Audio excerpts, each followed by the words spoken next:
প্রিয় খামারি ভাই বোনেরা, আসসালামু আলাইকুম। আশা করি সকলেই ভালো আছেন। আমিও আপনাদের দয়ায় অনেক ভালো আছি। তিথি মুরগির খামারের ভিডিও অনেকেই আমার কাছে প্রশ্ন করেন, দেখতে চান। আসলে সবসময় ভিডিও করতে পারি না, যেহেতু আমি শহরে থাকি। এর জন্য আজকে আমি আরেকটা তিথি মুরগির ভিডিও আপনাদের মাঝে উপহার দিতেছি। অবশ্যই আমার চ্যানেল সাবস্ক্রাইব করে আমার পাশে থাকবেন, আমাকে একটু ভালোবাসা দিবেন। তিথি মুরগি কতদিন ডিম পারে বা কতদিন বয়সে ডিম পাড়া শুরু করে, অনেকেই আমাকে প্রশ্ন করেন।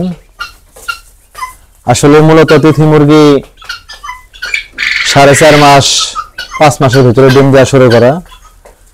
কিছু কিছু খামারের গাফিলতির কারণে 6 মাস, 6.5 মাস, 7 মাসে লেগে যায়। আপনার পরিচর্যা যদি ঠিক মতো করতে পারেন, অবশ্যই 4.5 মাস 4 মাসে ইনশাআল্লাহ ডিম পাওয়া শুরু করবেন।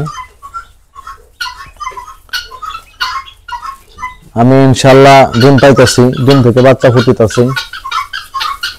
দেখতে পাচ্ছেন আমার খামারের মুরগিগুলা কি সুন্দর, দেখতে পাচ্ছেন।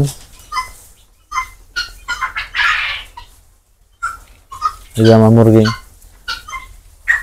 সাইজ অনেক সুন্দর। এই যে মুরগি